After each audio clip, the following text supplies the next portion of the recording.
Welcome back to the battlefield. Today, the Kingdom of Scotland will continue to pursue the conquest of France and liberation of the area from these Celtic barbarians. Their culture is inferior, and they don't have a cool blue flag like we do, so we are obviously better. So anyway, let's see here. We're just doing a little bit of recruitment to refill our ranks after the previous battles that we've had. We will probably have a little bit of a slowdown as we reinforce our armies and prepare to meet the Arverni head-on.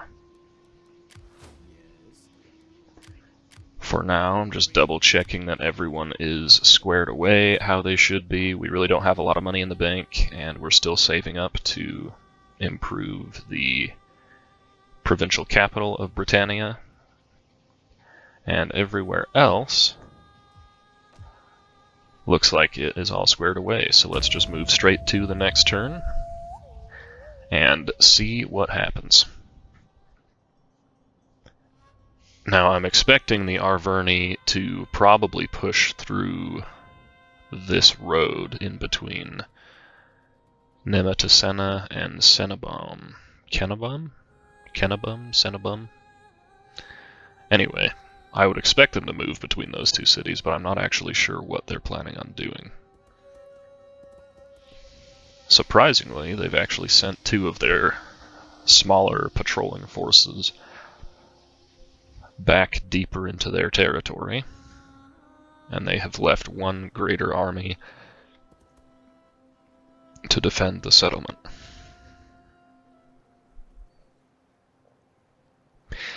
I still need to figure out what to do about the Irish, because I don't think they're going to accept Confederation anytime soon.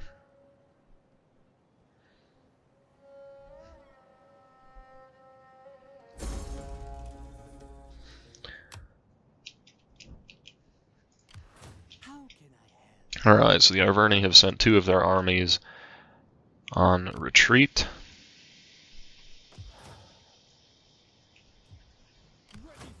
We still have a lot of replenishing to do. So let's go ahead and let this army fall back to the port settlement to hopefully draw from the manpower in that area. The Gauls didn't make an attack, so I'm not going to get super aggressive right now. They've given me a couple turns to continue rebuilding my armies, so I am going to take advantage of that. In the north, our army is quite healthy. I would like to swap out one of these dogs. I usually wouldn't ever bring two dog units.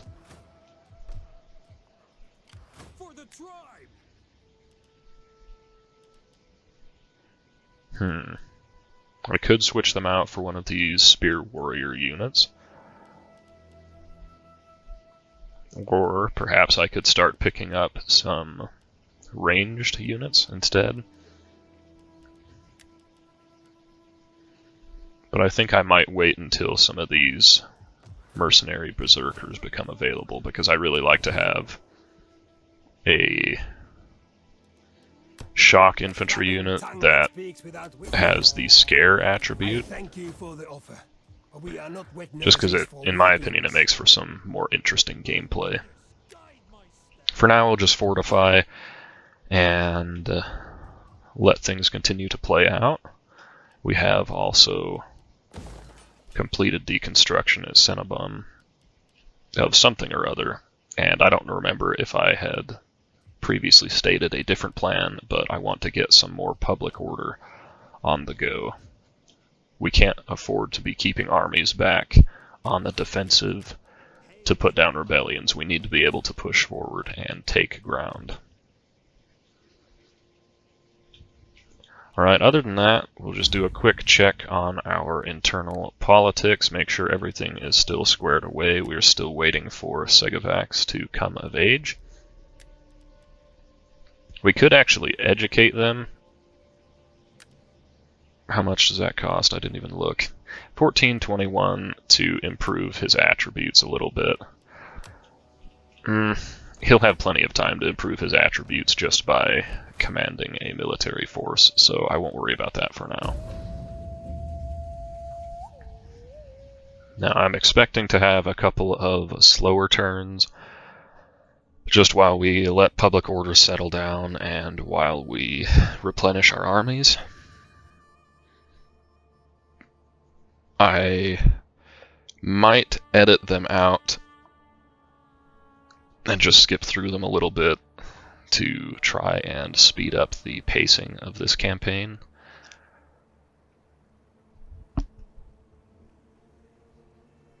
But again, I don't know. I have mixed feelings on doing that.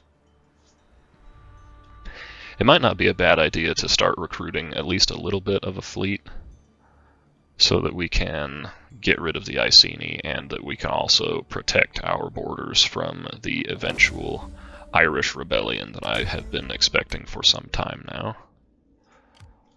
Alright, this army is armed and ready to go, so I'm going to send them up to this river crossing.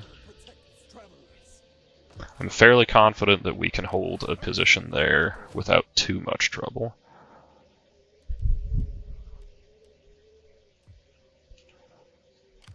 We did pick up a decent amount of replenishment with this army. I would like to keep that up.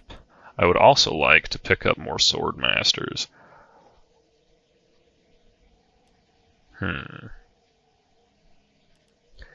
Probably getting rid of these levies would be the best play, but that doesn't leave me with a ton of spear units.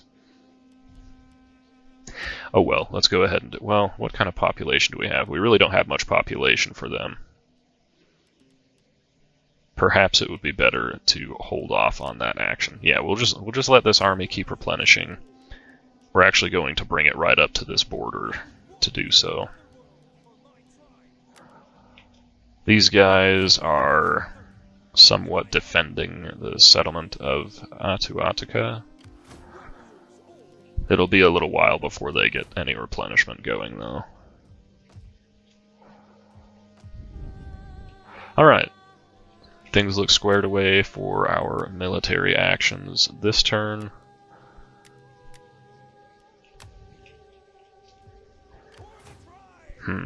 Because of that Iceni fleet raiding, we are having some pretty major public order issues in our capital. So why don't we send one of these chieftains off to help with the public order? First we'll send some money so that Segavax gains a little bit of gravitas. Next, we will do that to give him even more gravitas per turn, and then we'll send this guy off to Britannica to help with the public order.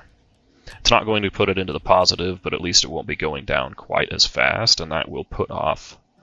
It will buy time before any rebellions happen. I would rather not be spending money recruiting armies up here to put down rebellions if I can avoid it. Now, we still have enough money, so let's go ahead and upgrade the fishermen's huts to a proper fishing village, and then we will end the turn.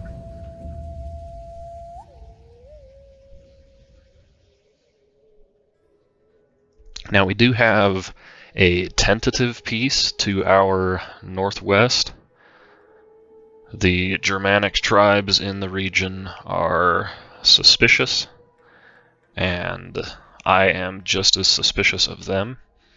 But we have established a trade agreement, so at least I can expect that we would have a couple of turns of safety.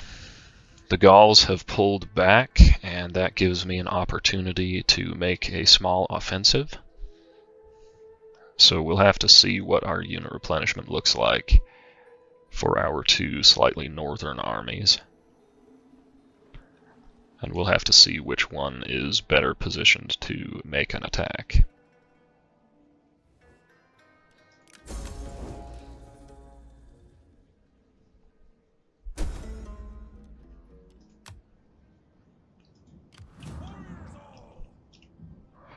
Alright, so this army, I might just keep them in a holding pattern for the time being.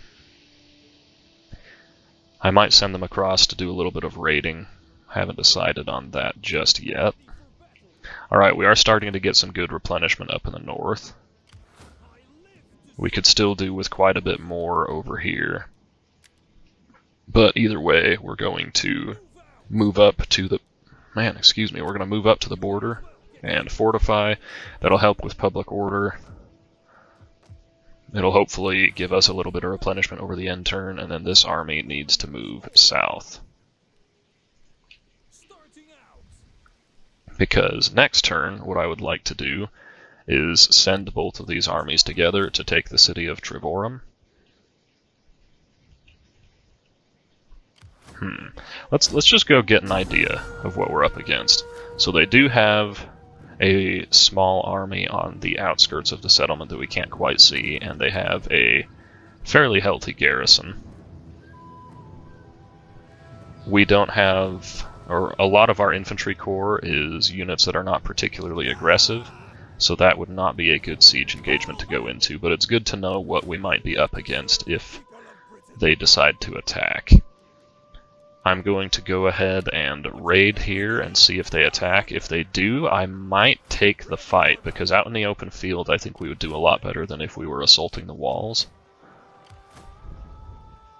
And then I'm also going to bring my spy down here to try and figure out exactly where that army is. Alright, and they are recruiting, so it will be... you know what, I probably won't take that fight now that I think about it. We'll just be too heavily outnumbered. We could win, but I don't think it would be worth the casualties. We need a couple more turns to get our other armies in position. In the meantime, we just need money and public order, obviously focusing on the public order a little bit first, rather than the more economic buildings.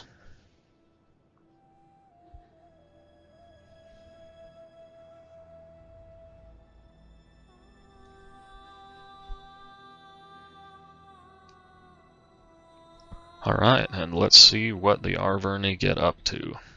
It would be really nice of them to send their armies north, where I can double team them, but it looks like they have decided to rotate their main army south. It's almost like they're baiting me into an attack. That's what it looks like. It looks like they're baiting me in. They're drawing me in by leaving an apparent weakness to the north.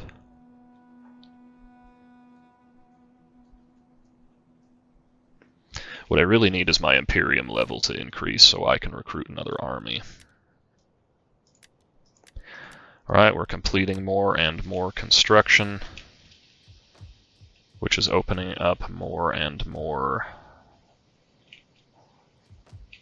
options for us to secure our public order.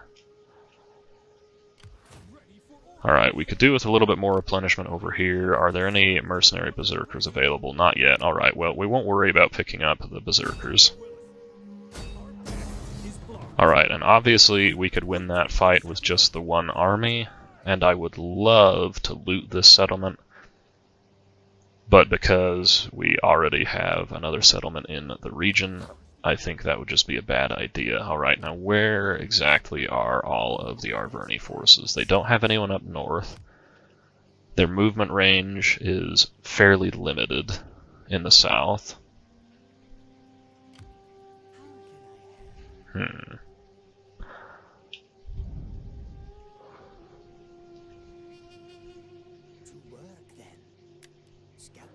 Alright, well, I'm not worried about this army moving north. If they do, I can always mirror their movements with the will of Andraste So let's go ahead and bring both of these armies in together for the assault on Treverorum.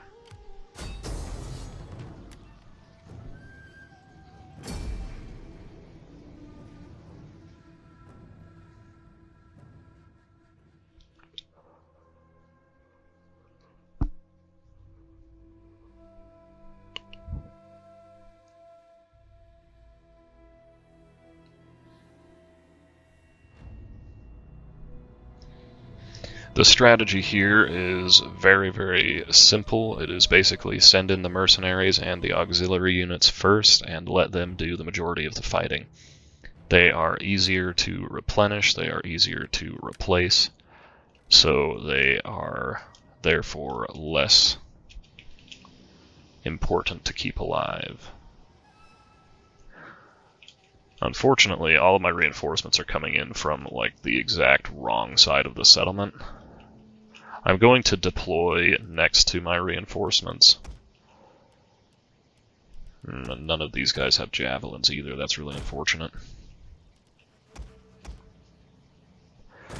We'll deploy next to the reinforcements.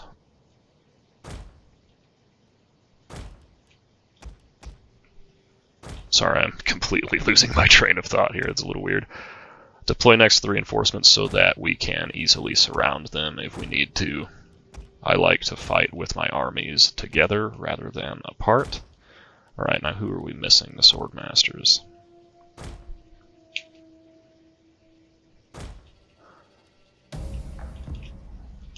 I always forget to deploy my cavalry a little bit further ahead, but it is really, really useful to scout with your cavalry. And I'm not entirely sure what kind of line of sight I have over here right now, so I want to move the cavalry forward to make sure I can see if the enemy charges out or if they're going to take a defensive position. So far, it looks like they're taking a defensive position.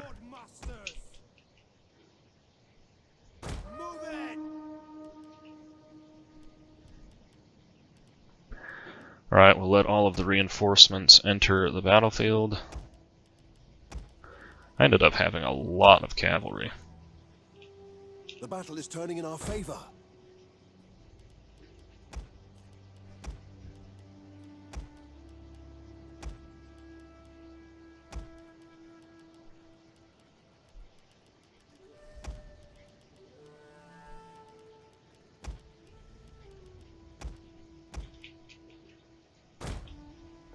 Alright, well, let's go ahead and fast forward while we get formed up a little bit.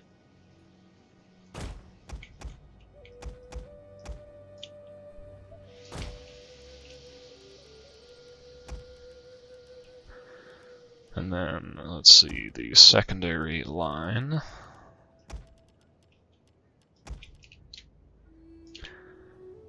So we have lots and lots and lots of melee infantry, which is a good thing. The spearmen can hang out on the flank. Although the enemy doesn't have any cavalry, so that's not really an important move to make. Okay, they are finally charging out to meet us, so it's a good thing I'd had my guys run. Who are we missing? Just the ambushers.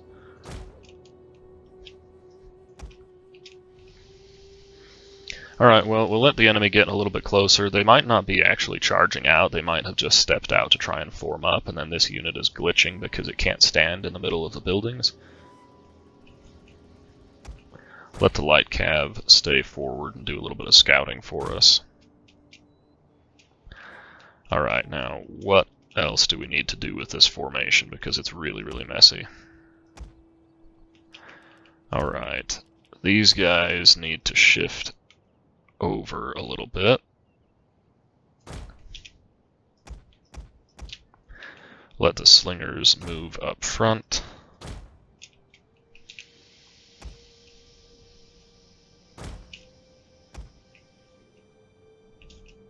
We're really, really cav heavy on the left flank, so I'm going to pull one of the generals over to the right. Alright, and it looks like That's as far as the enemy wants to go, so we will shift around. We've got mostly light troops, so I'm not too concerned about running with them. These couple of units over here are pretty isolated, so we could maybe just go kill them with cavalry.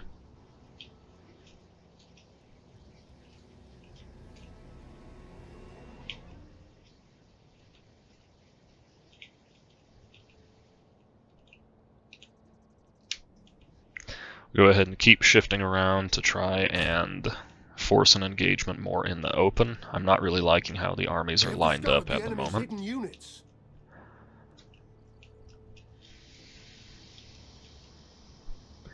Alright, they have put their slingers behind their front line, which is fine.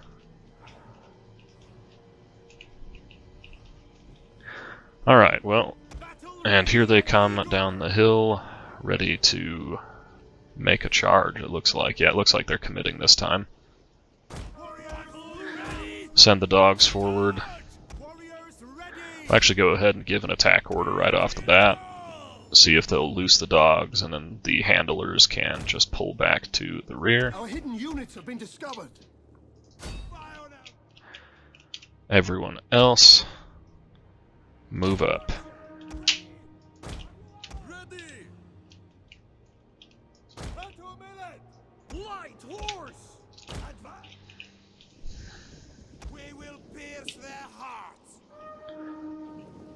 Alright, the dogs are going to town. They might not get a ton of kills, but, you know, some is better than none. We've got ambushers out here. Let's use them and the cavalry to just wipe out this unit of spears real quick.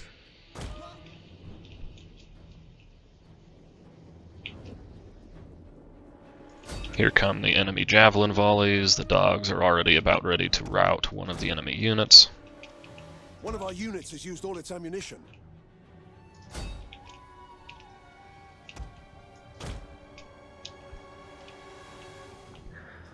Alright, and I think it's time to charge. We don't want to be just sitting here taking javelins forever. We'll actually try and bring some more of our units across the field. Let the secondary lines move forward.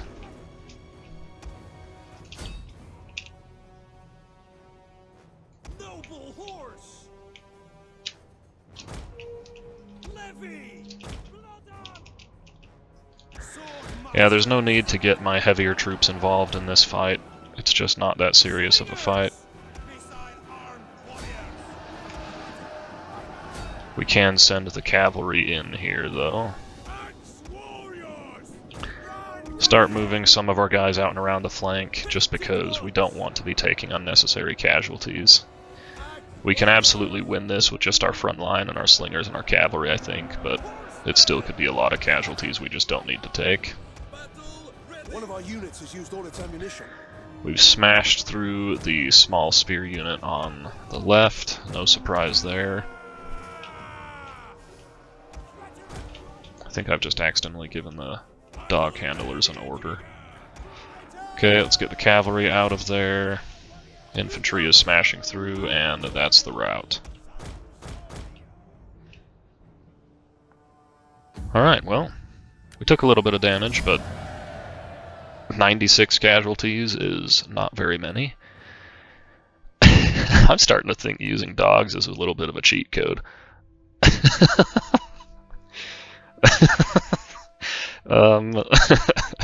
Should I feel guilty for doing that? That's a lot of kills.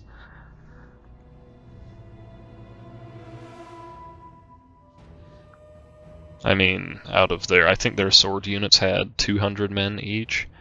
So just between our two units of dogs, we wiped out 4 units. Let's see, 1, 2, 3. Yeah, we wiped out 4 units of their swords just for free. No casualties on our side.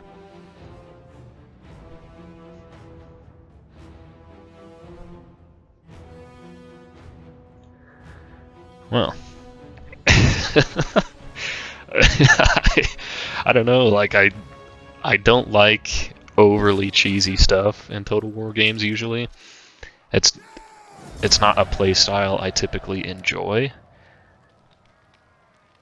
but my goodness, that's effective. So it would be hard for me to like have a good reason besides just I don't like it for disbanding those dogs. Alright, they actually have some good food and recruitment here, so we're just going to go ahead and occupy.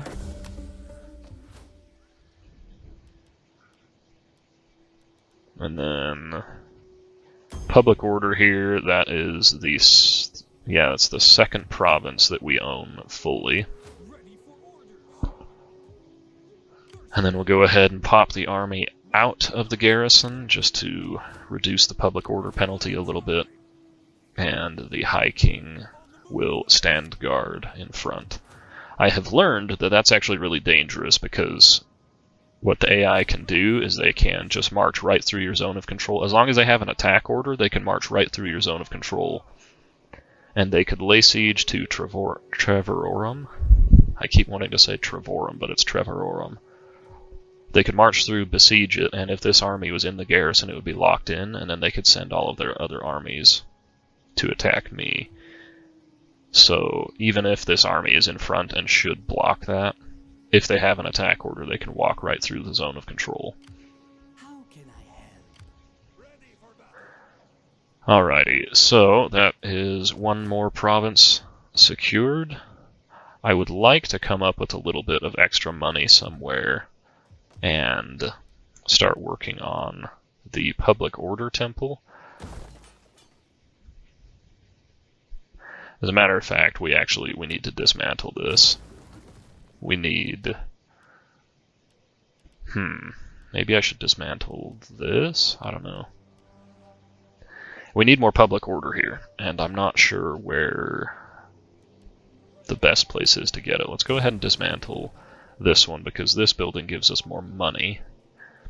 So we'll dismantle this, and I think build a meeting hall to help out with the public order. I should dismantle one of these and build a temple, but the food is nice, the recruitment options are nice. See, if I wanted to... Ooh. Oh wait, no, that's a different reform level required, never mind. I was going to say I could try and pick up some nice units, but obviously we don't have the population for it yet. And there should still be no cool mercenaries available at the moment. There's some heavy lancers, which are nice, but I don't want to be putting too many expensive units in my armies right now. Upkeep is already a little bit of a problem. Alright, let's just go ahead and make sure everyone is taken care of, as they should be, and then we'll go to the next turn. So let's see. Provincial Guard is really nice because it reduces the upkeep and increases the replenishment as you go further along, so I really, really like that skill for the army. Indomitable Infantry is great because this army is mostly infantry based. And by mostly, I mean almost entirely. We don't even have any skirmishers. I still need to replace them, or I still need to recruit some eventually, but whatever. Alright, and then let's go with Commander of Men. And against barbarians, the reduced morale and the war cry can be very, very useful. So let's start moving that direction for our general skills. I've got the hiccups. It's such bad timing. You don't want to have the hiccups when you're recording. I'm gonna have to like go in and edit them out or something. Gosh dang it. Alright, so I'm expecting a fairly uneventful end turn here. The Arverni are just shuffling their armies around, which is fine. They've actually given me a really good opportunity there, just south of Trevorum, because they've left one of their armies outside the settlement, so I could force a field battle.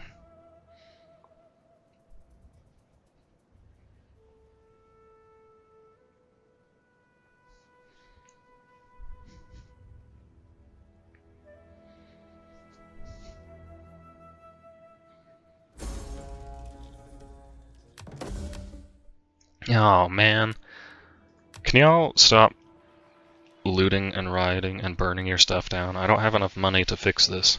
Although, these buildings aren't terribly damaged, so I might not even have to fix them. Let's go ahead and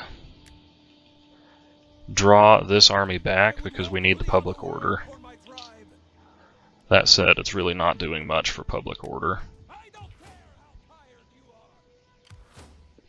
But we need to do something about the public order over here, and if we don't, we need to have an army available to do something about the public order. I thought this army was outside the settlement, but obviously I was mistaken. Now, where did their actual main army go? Did they lay an ambush somewhere? It's a little bit problematic if I can't find them.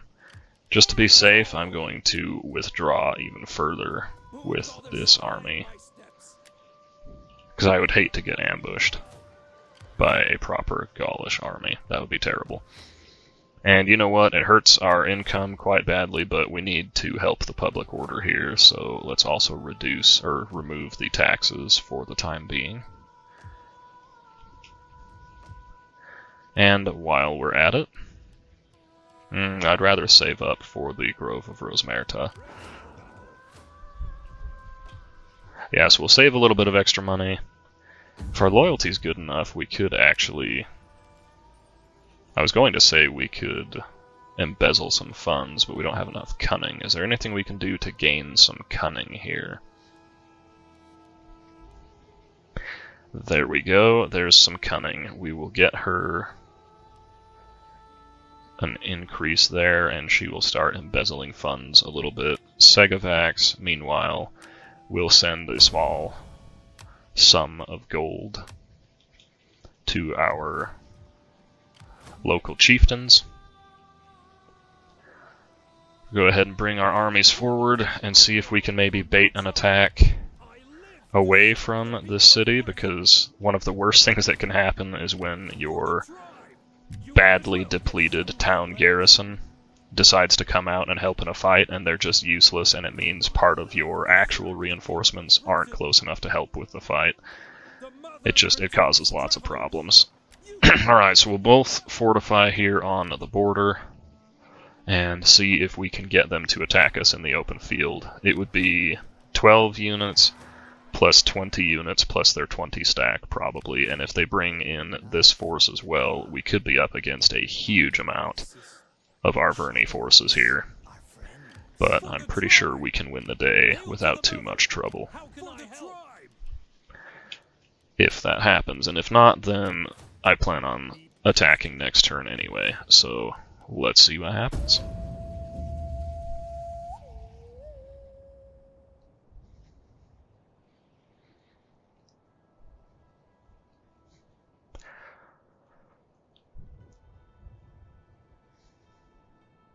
I also would like to get down to Italy sooner rather than later and start dealing with the Romans.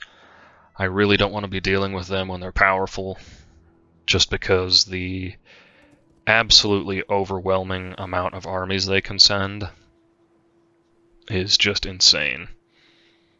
I'm playing a campaign off camera that I made friends with the Romans, and now they backstabbed me at like 150 or 170 turns into the campaign, and they've got, I think they have 16 legions and 7 fleets. So they're kind of scary. That might be one of the first campaigns I actually lose, but we will see. So anyway, I would like to get down and start beating up Rome sooner rather than later, hopefully while they're still fighting Carthage. Speaking of which, do I have any information on how the fight is going? I do not. Well, let's try and maybe get some trade agreements. So we haven't looked at diplomacy for some time. About the Lusitani, do you guys want to trade? You do not. Alright, well, no one else wants to trade. Fine, it is what it is. Alright, and we have also just found out, by virtue of our allies getting beat up so badly, that the Arverni have sent their main army off to deal with our ally. This could be a good opportunity for us to start taking territory in Aquitania. But it also means that the Arverni are opening up our southern flank to a threat. So we need to start making a move more rapidly in the north. Alrighty, which of these armies has siege skills? Neither of them? Neither of them. Lovely. So it doesn't really matter too much which one launches the attack.